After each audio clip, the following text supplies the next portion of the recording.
Welcome to Sneha TV. ఈరోజు బాగా ముఖ్యంగా ఉన్నటువంటి వార్తల్లో నందమూరి బాలకృష్ణ సీఎం రేవంత్ రెడ్డిని కలవడం. సో ఆల్రెడీ రేవంత్ రెడ్డి పదే పదే చెప్పుకొస్తున్నాడు, ఆల్రెడీ నేను టీడీపీలోంచి చంద్రబాబు నాయుడు నాకు ఒక మంచి లైఫ్ ఇచ్చారు, పొలిటికల్గా వారికి నాకు మంచి అనుబంధమే ఉంది అని చెప్పుకుంటూ వచ్చారు. ఈ క్రమంలో బాలకృష్ణ రేవంత్ రెడ్డిని కలవడాన్ని కొద్దిగా ప్రాముఖ్యతగా చూస్తున్నారు. దీనికి సంబంధించిన వివరాలు మాట్లాడడానికి మన స్టూడియోకి వచ్చారు దాసరి విజ్ఞాన్ గారు. దాసరి విజ్ఞాన్ గారితో మాట్లాడి ఆ వివరాలు తెలుసుకునే ప్రయత్నం చేద్దాం. హాయ్. నమస్తే అండి. నమస్తే. ఇప్పుడు దీన్ని ఏ విధంగా చూడొచ్చండి? ఇప్పుడు ఆల్రెడీ గతంలో జగన్కును కేసీఆర్కి మంచి రిలేషన్ ఉండేది. సో ఇక్కడ బీఆర్ఎస్ గవర్నమెంట్ పోయిన తర్వాత రేవంత్ రెడ్డి గవర్నమెంట్ వచ్చిన తర్వాత ఈయన పదే పదే చెప్తూ వస్తున్నాడు, చంద్రబాబుకు నాకు మంచి రిలేషన్ ఉంది అరే. ఈ క్రమంలో బాలకృష్ణ వచ్చి కలవడాన్ని మనం ఏ విధంగా చూడవచ్చు? యాక్చువల్గా చెప్పాలి అంటే రాజకీయంగా పార్టీల మధ్య ఎంత వైరం ఉన్నప్పటికీ పరోక్షంగా మనుషులందరూ ఒకటే. అక్కడ అంటే ఫ్రెండ్లీ రిలేషన్స్ ఉంటాయి. అసెంబ్లీలో బండబూతులు తిట్టుకున్నా సాయంత్రానికి కలిసి టీలు కాఫీలు తాగేవాళ్ళు. అప్పట్లోనే చంద్రబాబు నాయుడు గారు, రోషయ్య గారు, దేవేగౌడ గారు, అలాగే మన వైఎస్ఆర్ గారు. అవునా, ఎంత ఫైట్ ఉండేది మామూలుగా. అప్పట్లో దేవేగౌడ అని ఒక ఆయన, దేవేంద్ర గౌడ, ఆయన, రోషయ్య, ఇటు చంద్రబాబు, ఇటు వైఎస్, భీకరమైన ఫైట్. మళ్ళీ అదే రోజు సాయంత్రం మళ్ళీ టీ పార్టీలో తేనీటి విందు అందరు కలిసేవారు. అండ్ మళ్ళీ చాలా రోజుల తర్వాత ఆయన మరణించిన తర్వాత కూడా మొన్న అన్స్టాపబుల్ వేదిక పైన చంద్రబాబు నాయుడు గారిని పిలిచినప్పుడు వైఎస్ఆర్ నాకు మంచి స్నేహితుడు, రాజకీయంగా మేము ఎంత ఇదిగా వేసుకున్నా పర్సనల్గా he is a very good friend అని చెప్పాడు. కాకపోతే జగన్ విషయానికి వచ్చేసరికి ఏదో పగబట్టినట్టుగా ఆయన్ని చాలా ఇబ్బంది పెట్టడం, వీళ్ళిద్దరి మధ్యలో ఎందుకో బాగా కొనసాగుతూ ఉంది. అటు జగన్కి రామోజీరావుకి పడట్ల, జగన్కి బాబుకు పడట్ల, ఆ పార్టీలో ఉన్న వాళ్ళకి కొడాలి నాని ఇట్లాంటి వాళ్ళకి, రోజా వాళ్ళకి కూడా అసలు వీళ్ళంటే అసలు అలా చూస్తేనే ఏదో అసలు ఆగర్భ శత్రువులను చూసినట్టు, ఇక వెంటనే కాల్చిపడేయాలన్నట్టు అలా చూసేవాళ్ళు. అండ్ ఇక ఇది అంశం పక్కన పెడితే బాలకృష్ణ గారి గురించి మాట్లాడుకుంటే, రోజా గారు బాలకృష్ణ గారు ఎంత లోపల తిట్టుకున్నా మళ్ళీ అసెంబ్లీ ఆవరణలో మంచిగా పలకరించుకునేవాళ్ళు. వాళ్ళ స్నేహం కూడా బాగుండేది నిజంగా, అట్లా ఉండేది. ఇకపోతే రేవంత్ రెడ్డి గారు, ఆయన టీడీపీ నుంచి వచ్చిన మనిషి, కాంగ్రెస్కి వచ్చిన మనిషి. టీడీపీలో ఉన్నప్పుడు ఆయనకంటూ వాళ్ళ బంధాలు బాగానే ఉంటాయి కదా.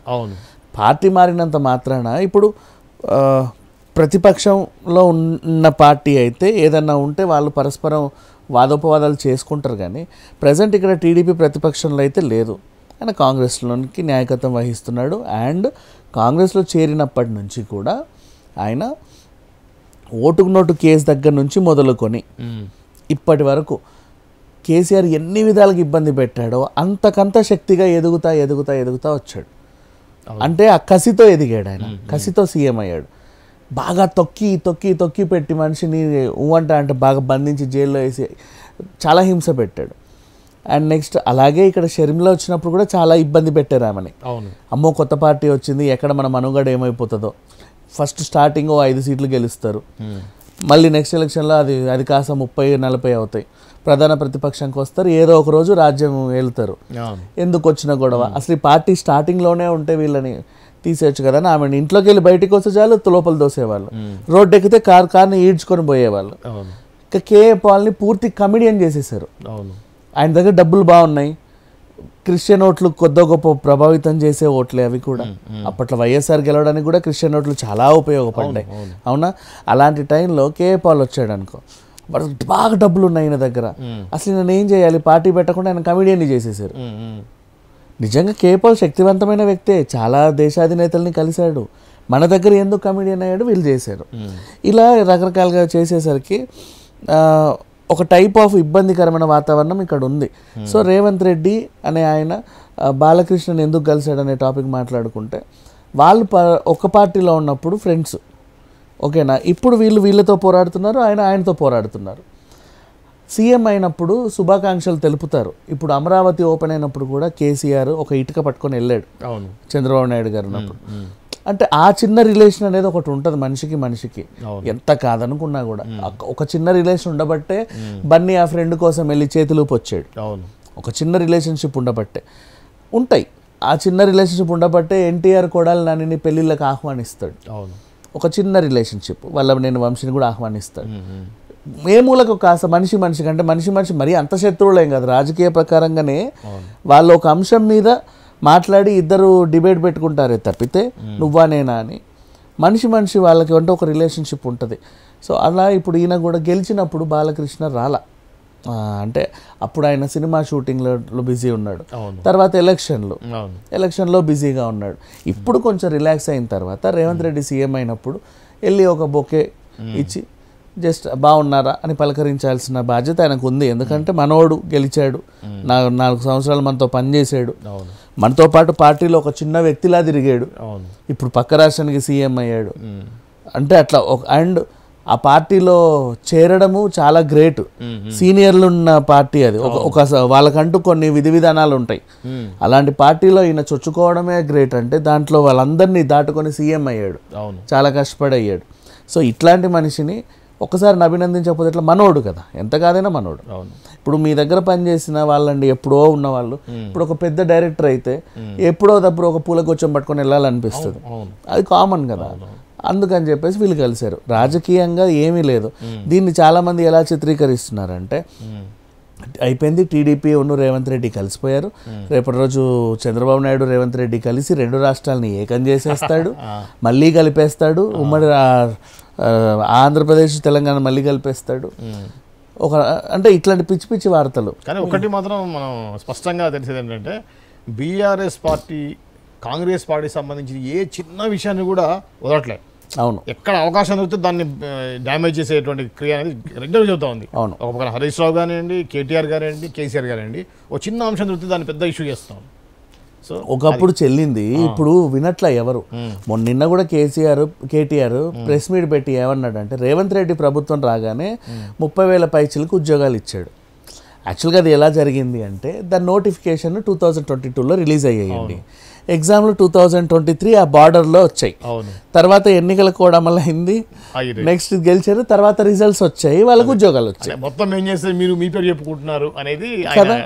సేమ్ ఇప్పుడు అదే గతంలో కాంగ్రెస్ ప్రభుత్వం కూడా అలాగే చేసినప్పుడు వీళ్ళ హయాంలో కొన్ని ఉద్యోగాలు ఇచ్చారు, వీళ్ళ ఖాతాలో. అది కామన్ అండి, మన ప్రభుత్వం వచ్చాక ఇచ్చామంటే మనం ఇచ్చినట్టే, పెద్ద విషయం కాదు. అంతే మరి నచ్చకపోతే పోస్ట్పోన్ చేయొచ్చు కదా, ఇవ్వద్దు అనిపిస్తుంది, ఎంతసేపు మరి ఇచ్చారు కదా. ఇచ్చారంటే అది కొంచెం గొప్పదనం మెచ్చుకోవాలి. ఏ గవర్నమెంట్ ఉన్నా ఇస్తుంది, అది నువ్వు ప్రతి క్రెడిట్ నాదే అంటే ఎట్లా అప్పుడెప్పుడు. మరి అట్లాంటప్పుడు మరి ఇప్పుడు చంద్రబాబు నాయుడు వచ్చి క్లెయిమ్ చేసుకోవాలి హైదరాబాద్ హైటెక్ సిటీ నాదని.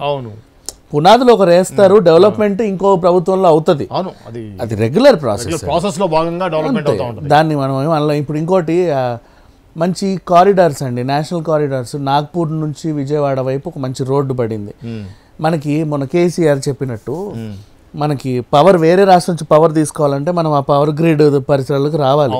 అది రావాలంటే మినిమం 3 రోడ్ లైన్లు ఉండాలి. ఆ రోడ్ లైన్లు ఆయన శంకుస్థాపన చేశాడు, ఇప్పుడు పూర్తవుతున్నాయి రేపు ఎల్లుండి. మరి ఇప్పుడు కాంగ్రెస్ ప్రభుత్వంకి వచ్చిన తర్వాతనే వాళ్ళు కరెంటు తెచ్చాము చూసారా అని వీళ్ళ ఖాతాలోనే వేసుకుంటారు, అది కామన్. అది వీళ్ళున్నా అదే చేస్తారు. దానికి మేం చేసిన దానికి వాళ్ళు పై పూతలు పూస్తున్నారు అనడం చాలా తప్పు. ఏదో అంశం దొరికింది కాబట్టి ఆయన ప్రెస్ మీట్ పెట్టి ఏదో సంచలనం అన్నాడు, కానీ ఒరిగింది ఏమీ లేదు, దాన్ని ఎవడో పట్టించుకోవాలి. ఇట్లా ఉంటుంది. మళ్ళీ వీళ్ళిద్దరు కలిసిన తర్వాత ఆయన అమరావతిని రాజధాని చేస్తాడు, పక్కనే హైదరాబాద్ రాజధాని ఉంది. అంటే ఈ రాష్ట్రం రాజధానికి ఆ రాష్ట్రం రాజధానికి 250 కిలోమీటర్ల దూరం ఉంది. ఆ మధ్యలో ఇటు నుంచి అటు ఒక మెట్రో వేస్తాడంట, వీళ్ళ నల్లని కలిపేస్తాడంట, వాళ్ళు ఇటు రావచ్చంట వీళ్ళు అటుపోవచ్చంట. ఆ మధ్యలోనే మొత్తం ప్రభుత్వ సంస్థలన్నీ ఉంటాయంట. ఇదొక అసలు మొత్తం 2 తెలుగు రాష్ట్రాలు ఒక పెద్ద నగరం సిటీ అయిపోతుందంట. మంచిదే అయితే తప్పే ఉంది. కానీ నన్ను అడిగితే ఇన్ కేసు ఒకవేళ మనం ప్రాక్టికల్గా మాట్లాడుకున్నా, ఇన్ కేసు ఒకవేళ అమరావతి రాజధాని అయితే, చంద్రబాబు నాయుడు గారి ప్రభుత్వం వచ్చి అమరావతి నిజంగా రాజధాని అయితే మనకి ఎంత అండి, ఎల్బీ నగర్ నుంచి ఆ సూర్యాపేట అవన్నీ డెవలప్ అయిపోతాయి కదా. పిడుగురాళ్ళ బాగా డెవలప్ అవుతుంది, ఎప్పటి నుంచో డెవలప్మెంట్ నోచుకోవాలి. పిడుగురాళ్ళ కొంచెం స్కేర్ ఏరియా అది డెవలప్ అవుతుంది. మాచర్ల, పిడుగురాళ్ళ, ఇవన్నీ సత్తెనపల్లి, ఇవన్నీ డెవలప్ అవుతాయి. ఖచ్చితంగా చంద్రబాబు నాయుడు సీఎం అయితే మాత్రం మన ఆంధ్రాకి తెలంగాణకి మంచి రిలేషన్ ఉంటుంది, మంచి రిలేషన్ ఉంటుంది. కాదంటే పక్కా తెలంగాణ వాదులు తెలంగాణ రాష్ట్రం కోసం అప్పుడు కొట్లాడిన వాళ్ళు ఆ యొక్క దాన్ని సెంటిమెంట్ని మళ్ళీ బయట తీసుకొచ్చేసి తెలంగాణని ఆంధ్ర వాళ్ళకి తెలంగాణకి ఎక్కువ అంటే పక్క రాష్ట్రంతో సంబంధాలు ఉంటే తప్ప అండి. ఇప్పుడు అదే చంద్రబాబు నాయుడు చెన్నైతో రిలేషన్ పెట్టుకుంటే ఏమనుకోరు, ఇదే తెలంగాణ మహారాష్ట్రతో రిలేషన్ పెట్టుకుంటే ఏమనుకోరు.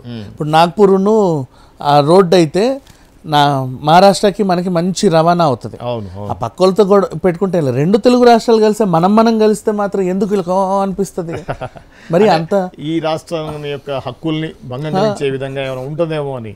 సో ఇప్పుడు for example LB Nagar area తీసుకోండి, అవును, అలానే కూకట్పల్లి ఏరియా తీసుకోండి. ఇక్కడ సెటిలర్స్ ఎక్కువ ఉండడం వల్ల ఆ యొక్క ఓటింగ్ అనేది ఖచ్చితంగా వాళ్ళ మీద ప్రభావం చూపిస్తారు వాళ్ళు. అవును. సో ఆ విధంగా వాళ్ళ డామినేషన్ పెరుగుద్ది అనేది ఈ కొంత తెలంగాణలో లోకల్ ఎక్కడ డామినేషన్ అండి.